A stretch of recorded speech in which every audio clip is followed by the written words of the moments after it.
ষষ্ঠ শ্রেণীর প্রিয় শিক্ষার্থী এস আলদার স্যার ইউটিউব চ্যানেল থেকে তোমাদের সবাইকে স্বাগতম। আজকে তোমাদের জন্য আরও একটি নতুন ভিডিও নিয়ে এসেছি। ইতিহাস মডেল প্রশ্ন, রায় ও মার্টিন প্রশ্ন বিচিত্রার সেরা প্রস্তুতি হিসাবে আজকের আলোচনা হবে 6 নম্বর সেট।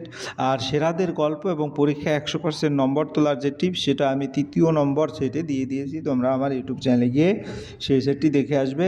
আর প্রথম পর্যায়ক্রমিক মূল্যায়ন 2026-এর 30 মার্কের একটি স্কুলের প্রশ্ন আমি বিশ্লেষণ সহ সম্পূর্ণ সমাধান দেখাবো তোমাদের এই ভিডিওতে। কাজে তোমরা যারা এখনও আমার চ্যানেলটিকে সাবস্ক্রাইব করোনি তারা এখনই চ্যানেলটিকে সাবস্ক্রাইব করে বেল আইকনটি প্রেস করে দাও এরকম আরও অনেক ভিডিও পাওয়ার জন্য। আশা করি পরপর যে সেটগুলি দিচ্ছি প্রতিটা সেট যদি তোমরা পড়ে আসো তাহলে সমস্ত প্রশ্নের উত্তরই তোমাদের স্কুলে কমন বেঁধে যাবে, যে কোনো স্কুলেরই হোক না কেন। ঠিক আছে, তাহলে এখানে আমরা যদি প্রশ্নটা দেখে আসি 1 2 3 4 5 এক এক করে 5টি প্রশ্ন আছে, 5 দাগ নম্বর পর্যন্ত। প্রশ্ন তো অনেক আছে, যেমন এক দাগ নম্বরে 5টি, 2 দাগ নম্বরে 9টি প্রশ্ন, 3 দাগ নম্বরে 2টি, 4 দাগ নম্বরে 3টি এবং 5 দাগ নম্বরে 2টি। যাই হোক, আমি এক এক করে সমস্ত প্রশ্নের উত্তর বিশ্লেষণ করে ব্যাখ্যা বিশ্লেষণ করে উত্তর দেব। ঠিক আছে, তাহলে 1 নম্বরের যে প্রশ্নটা আমরা সেটা যদি একটু দেখি। 1 নম্বরের যে প্রশ্নটা সেটা কি বলেছে, মানুষ সঠিক উত্তরটি নির্বাচন করো, সেটা 1 নম্বর প্রশ্ন। মানুষ নিজেদের যে কোনো পরিবেশে মানিয়ে নিতে পেরেছে তার, আর এটা কোন স্কুলের, কোনটাই হিন্দু গার্লস স্কুল এইচএস এবং এসি ইনস্টিটিউশন, এটা হচ্ছে মালদা। অর্থাৎ এই দুইটা প্রতিষ্ঠানে এই স্কুলের প্রশ্নটি এসেছে। তাই আমরা প্রথম প্রশ্ন যদি দেখি, মানুষ নিজেদের যে কোনো পরিবেশে মানিয়ে নিতে পেরেছে কি, তার গিয়ে হলো তোমার সংস্কৃতির জন্য। মানুষের জ্ঞান, অভ্যাস, প্রযুক্তি ও সংস্কৃতি তাই মানিয়ে নিতে পারে। এরপর আমরা 2 নম্বরের প্রশ্নে কি বলছে, ভারতীয় উপমহাদেশের সবথেকে পুরানো পাথরের অস্ত্র পাওয়া গেছে কোথায়?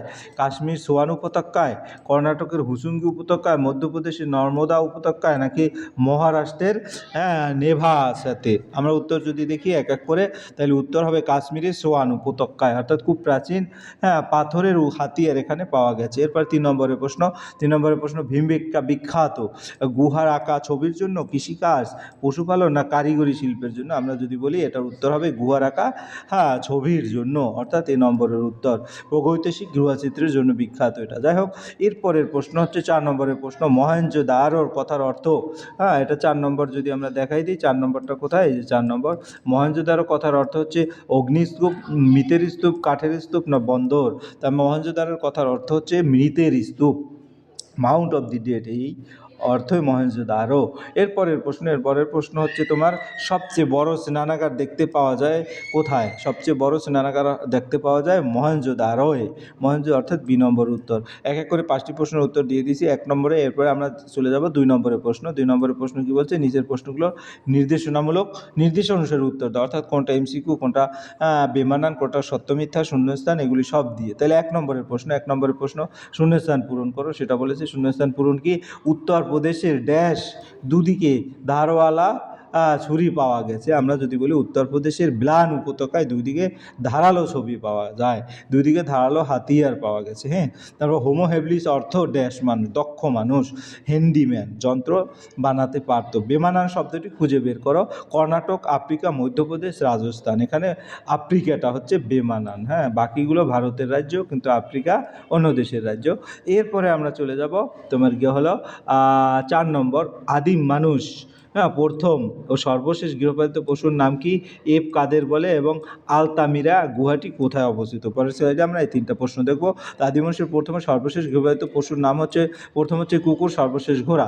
এফ কাদের বলা হয়? মানুষ সদৃশ প্রাণী, যেমন গরিলা, শিম্পাঞ্জি। আলতামিরা গুহাটি কোথায় অবস্থিত? স্পেনে অবস্থিত। এরপরের প্রশ্ন দাবানল কি? আমরা বিভিন্ন ভিডিওতে প্রশ্নটা দেখে এসি। মেহেরগড় সভ্যতার অন্যতম বৈশিষ্ট্য কি? কোন সভ্যতার সূক্ষ্ম ওজন মাপার বাটখারার প্রচলন ছিল? তারপরে হোমো ইরেক্টাসের কয়েকটা বৈশিষ্ট্য লেখো। আমরা এক এক করে, দাবানল, জঙ্গলে স্বাভাবিকভাবে লাগা আগুন কি? দাবানল বলে। মেহেরগড় সভ্যতার অন্যতম বৈশিষ্ট্য কি? প্রাচীন কৃষি ও পশুপালনের প্রমাণ। অর্থাৎ আমরা 1 নম্বরের উত্তর 1 নম্বরভাবেই দিব। তারপর কোন সভ্যতাকে সুনির্দিষ্ট ওজন মাপার ব্যবহার ছিল? হরপ্পা সভ্যতায়। এরপরের প্রশ্ন যদি আমরা দেখি সেটা কি, হরপ্পা সভ্যতায় জলপথে যাতায়াতের সুবিধা ছিল কেন? নদীর তীরে শহর, বন্দর ছিল, নৌকা চলতো এবং বাণিজ্য সহজ ছিল, এই কারণে সহজ ছিল। হোমো এরেক্টাস কয়েকটি বৈশিষ্ট্য লেখো। সোজা হয়ে হাঁটতো, আগুন ব্যবহার জানতো এবং শিকার করতো। আমাদের এভাবে উত্তর দিলেই অটোমেটিক আমরা ক্লিয়ার নম্বর পেয়ে যাব। এরপরে 4 নম্বরের প্রশ্ন, নিচের প্রশ্নগুলি উত্তর দাও। পুরানো পাথরের যুগে আদিম মানুষের জীবন কেমন ছিল, অথবা আগুন জ্বালাতে শেখার পর আদিম মানুষ কী কী সুবিধা হয়েছিল। আর 2 নম্বর হচ্ছে টিকা লেখো। হরপ্পা সভ্যতা লিপি, তারপর কোন সভ্যতাকে তাম্র ও ব্রোঞ্জ যুগের সভ্যতা বলা হয় এবং কেন। তাই আমরা এই 4টা প্রশ্নই দেখব। প্রথমে, পুরানো পাথরের যুগে মানুষের জীবন কেমন ছিল? পুরানো পাথরের যুগে মানুষের জীবন ছিল খুবই অনিশ্চিত এবং কষ্টকর। তারা শিকার ও ফলমূল সংগ্রহ করে খাদ্য জোগাড় করতো। স্থায়ী বসতি ছিল না। গুহা, পাহাড়ের খাজ ও বনের মধ্যে বাস করত। তারা মোটা পাথরের হাতিয়ার ব্যবহার করত শিকার ও আত্মরক্ষার জন্য। পশুর চামড়া ও গাছের পাতা দিয়ে শরীর ঢাকতো। দলবদ্ধভাবে ঘুরে বেড়াতো। নিরাপত্তার জন্য আগুন সম্পর্কে প্রথম দিকে ধারণা ছিল না। এরপরের প্রশ্ন হচ্ছে কি তোমার, আগুন জ্বালানোর পর মানুষ কি কি সুবিধা হয়? আগুন জ্বালানোর পর মানুষের জীবনে বড় পরিবর্তন আসে। রান্না করা খাবার খেতে পারে, যা বেশি নিরাপদ ও সহজপাচ্য। শীত থেকে রক্ষা পায়। বন্য পশুকে আগুন দিয়ে দূরে রাখা যায়। রাতে আলো পাওয়া যায়, ফলে কাজের সময় বাড়ে। ধাতু গলানো, নতুন অস্ত্র তৈরির পথ খুলে যায়। এরপরের প্রশ্ন কি, টিকা লিখো। হরপ্পা সভ্যতা একটি নিজস্ব চিহ্নভিত্তিক লিপি ছিল। এই লিপি সিলমোহর, পাত্র এবং ফলকে পাওয়া গেছে। লিপিতে ছোট ছোট চিহ্ন, প্রতীক ব্যবহৃত হয়েছে। এখানে এই লিপি সম্পূর্ণভাবে পাঠোদ্ধার যায়নি, তাই তাদের ভাষা অনেক তথ্য রয়ে গেছে। লিপি থেকে বাণিজ্য প্রশাসনের ধারণা পাওয়া যায়। এরপরের প্রশ্ন হচ্ছে কি, কোন সভ্যতাকে তামা ও ব্রোঞ্জ যুগের সভ্যতা বলা হয় এবং কেন? দেখা গেছে হরপ্পা সিন্ধু সভ্যতাকে তামা ও ব্রোঞ্জ যুগের সভ্যতা বলা হয়, কারণ তারা তামা ও ব্রোঞ্জ ধাতুর ব্যবহার জানতো। তামা ও টিন মিশিয়ে ব্রোঞ্জ তৈরি করতো। ব্রোঞ্জ দিয়ে অস্ত্র, যন্ত্র, মূর্তি বানানো হতো। লোহার ব্যবহার তখনও শুরু হয়নি, তাই এই সভ্যতাকে তামা ব্রোঞ্জ যুগের অন্তর্ভুক্ত। এরপরের প্রশ্ন, মহেঞ্জোদারো নিচু এলাকায় কতটি কুয়া ছিল? মহেঞ্জোদারো নিচু এলাকায় প্রায় 700টির বেশি কুয়ো ছিল। এতে বোঝা যায় জল ব্যবস্থা খুব উন্নত ছিল। অনেকবারই নিজস্ব কুয়াও ছিল। হরপ্পার অর্থনীতি ও অন্ধবিশ্বাস কোথা থেকে জানা যায়? হরপ্পার অর্থনীতি ধর্মবিশ্বাস সম্পর্কে জানা যায় যে প্রত্নতাত্ত্বিক নিদর্শন থেকে সিলমোহর, মূর্তি, পাত্র, গয়না এবং হাতিয়ার থেকে অর্থনৈতিক জীবনের ধারণা মেলে। ওজন ও মাপের যন্ত্র থেকে বাণিজ্যের প্রমাণ পাওয়া যায়। মাতৃদেবীর মূর্তি এবং পশুপতি শিল থেকে ধর্মবিশ্বাস জানা যায়। সমাধি ও তাবিজ থেকেও ধর্মীয় ধারণা বোঝা যায়। মেহেরগড় সভ্যতার প্রাচীন পর্যায়। মেহেরগড় ছিল উপমহাদেশের প্রাচীন কৃষিভিত্তিক বসতি। প্রাচীন পর্যায়ের মানুষ কৃষিকাজ শুরু করে। গম ও যব চাষের প্রমাণ পাওয়া গেছে। পশুপালনও শুরু হয়, ছাগল, ভেড়া ইত্যাদি। তারপরে কাঁচা ইটের ঘরে বসবাস করতো। মৃৎশিল্পের প্রাথমিক নিদর্শন পাওয়া যায়। এরপরের প্রশ্ন হচ্ছে, পুরানো পাথরের যুগ ও নতুন পাথরের যুগে পার্থক্য লেখো। আদিম মানুষ যাযাবর ছিল কেন? তাহলে পুরানো ও নতুন পাথরের যুগের পার্থক্য যদি বলি, সেটা হচ্ছে খাদ্য, শিকার ও ফলমূল সংগ্রহ, কৃষিকাজ ও পশুপালন নতুন পাথরের যুগে। বাসস্থান, গুহা, অস্থায়ী আশ্রয়, স্থায়ী গ্রাম ও ঘর, হাতিয়ার, মোটা ও অপরিশোধিত এবং মসৃণ ও ধারালো। তারপরে জীবনযাত্রা, যাযাবর, স্থায়ী। আগুন প্রথমে জানা ছিল না।